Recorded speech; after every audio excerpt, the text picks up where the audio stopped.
Você já se deitou para dormir e sua mente simplesmente não desligava? Pensamentos sobre o futuro, preocupações que ainda nem aconteceram, cenários imaginários que parecem reais. Isso tem um nome: overthinking. E hoje eu vou te mostrar como os estoicos destruíam esse padrão mental e como você também pode conquistar essa liberdade. No final do vídeo, vou revelar o exercício estoico mais poderoso para silenciar a mente, algo que você pode aplicar hoje mesmo. Capítulo 1. O inimigo invisível, o excesso de pensamentos. O overthinking é um dos grandes males da nossa era. Ele pode ser definido como o hábito de pensar em excesso, analisando e reanalisando cenários, criando hipóteses sem fim, muitas vezes sobre situações que nunca vão acontecer. Essa repetição mental constante dá a sensação de que estamos tentando resolver problemas, mas na realidade, estamos apenas nos afundando em preocupações. A ciência moderna já comprovou os efeitos do overthinking: aumento da ansiedade, dificuldade de concentração, insônia e até queda no desempenho profissional e acadêmico. Mas o mais perigoso não está apenas nos sintomas físicos, e sim na forma como elimina nossa capacidade de viver o presente. Os estoicos, mesmo vivendo há 2000 anos, já identificavam esse padrão mental. Marco Aurélio, imperador e filósofo, escreveu em seus Pensamentos algo que poderia ser publicado em qualquer blog moderno sobre ansiedade. A alma se torna da cor de seus pensamentos. Se a alimentamos de preocupação, medo e excesso de cálculo, ela se torna pesada, incapaz de agir. Esse é o coração do problema. Quando pensamos demais, ficamos paralisados. O excesso de análise gera inação. E na vida real, não decidir já é uma decisão. Muitas vezes, a pior delas. Conectar com o público. Pense em quantas noites de sono você já perdeu por repetir conversas na sua mente. Imaginar cenários que nunca aconteceram ou prever desfechos que nunca chegaram. Quantas oportunidades você deixou escapar porque ficou travado em pensamentos intermináveis? O overthinking é de fato um inimigo invisível, e é exatamente aqui que o estoicismo começa a oferecer suas respostas. Capítulo 2. A visão dos estoicos. Os estoicos tinham uma visão extremamente prática da vida. Para eles, a filosofia não era feita de teorias complicadas, mas de ferramentas para enfrentar os desafios diários. Sêneca, em uma de suas cartas a Lucílio, escreveu: "Somos mais atormentados pela imaginação do que pela realidade." Esse ensinamento resume com perfeição o que hoje chamamos de overthinking. A maior parte do sofrimento humano não vem do que realmente acontece, mas do que acreditamos que pode acontecer. Criamos monstros imaginários, sofremos batalhas mentais contra inimigos que sequer existem e pagamos antecipadamente dívidas que nunca vão vencer. Epicteto, outro grande mestre estoico, complementa: "Não são as coisas que nos perturbam, mas as opiniões que temos delas." Ou seja, não é o fato em si que gera dor, mas a interpretação que damos a ele. Se você perde o emprego, pode interpretar como uma tragédia irreparável ou como uma oportunidade de recomeço. O fato é o mesmo, mas o peso emocional que carregamos depende da lente com que enxergamos. O overthinking nada mais é do que um julgamento interno distorcido. Ele não é verdade objetiva, mas uma narrativa que criamos. Assim como o medo, ele se alimenta de nossas opiniões, não dos fatos. E aqui está o insight estoico. Se o excesso de pensamentos nasce dentro de nós, ele também pode ser controlado a partir de nós. A filosofia nos mostra que não precisamos ser escravos da mente. Podemos treiná-la, discipliná-la, redirecioná-la.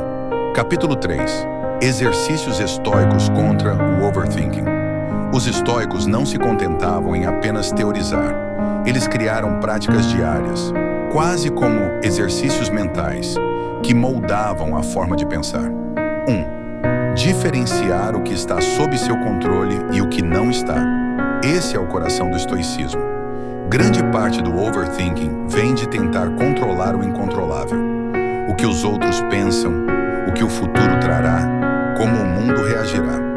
Epicteto ensinava que devemos nos preocupar apenas com aquilo que depende de nós. Pergunte-se, isso está sob meu controle? Se não está, libere. Segundo, escrever pensamentos para esvaziar a mente. Sêneca usava suas cartas a Lucílio como uma forma de organizar o pensamento. Ao escrever, externalizamos preocupações e damos limites concretos a elas. Um diário estoico é como uma faxina mental. Tira o peso da mente e o coloca no papel. Terceira visualização negativa. Esse exercício parece estranho à primeira vista. Os estoicos sugeriam imaginar o pior cenário possível, mas de forma racional, não desesperada. Por quê? Porque quando você encara mentalmente a pior possibilidade, percebe que ela não é tão insuportável quanto parece. O medo perde a força e a mente se liberta da obsessão. Quarto, foco no presente. Marco Aurélio. O imperador filósofo escrevia para si mesmo: não perca o tempo pensando em toda a sua vida. Viva o presente como se fosse suficiente. O overthinking nos arrasta para o passado ou o futuro. O treino estoico é se ancorar no agora. Cada uma dessas práticas, se aplicada com disciplina, começa a desfazer a teia de pensamentos excessivos que nos aprisionam. Capítulo 4. O estoicismo na prática moderna. Você pode estar se perguntando, mas como eu aplico isso hoje, na correria do trabalho, nos estudos, nos problemas reais?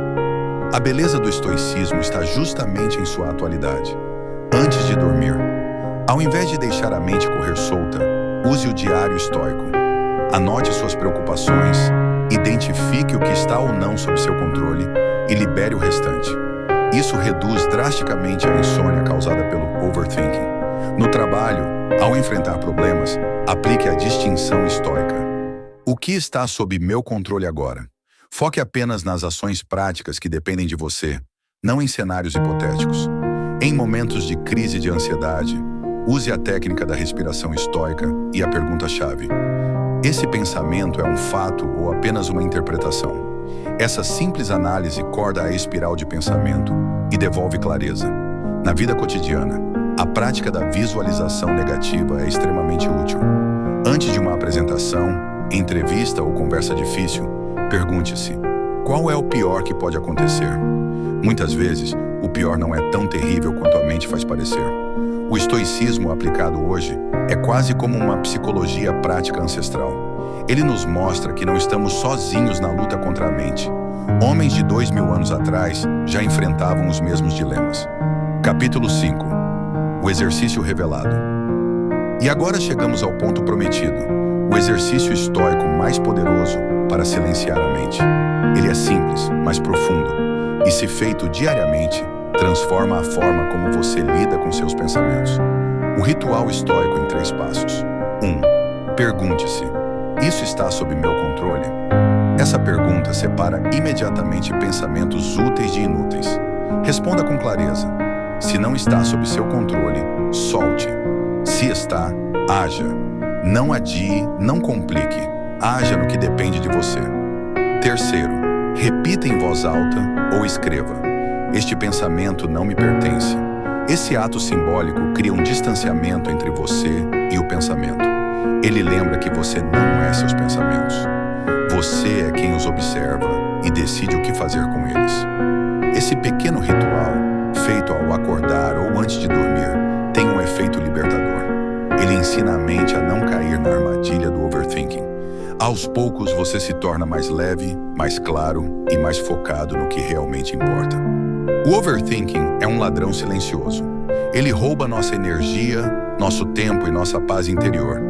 Mas como vimos, os estoicos já tinham ferramentas poderosas para enfrentá-lo. Sêneca nos lembra que sofremos mais na imaginação do que na realidade. Epicteto nos ensina a diferenciar o que está sob nosso controle do que não está. Marco Aurélio nos convida a viver o presente e não ser escravos de futuros que talvez nunca cheguem. A lição é clara. A mente pode ser treinada.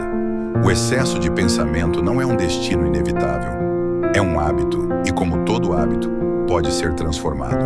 Se esse vídeo te ajudou, compartilhe com alguém que também sofre de ansiedade e overthinking. Inscreva-se no Caminho Estoico e continue essa jornada comigo. Aqui não estamos apenas estudando filosofia. Estamos aprendendo a viver melhor, com mais clareza, coragem e paz interior.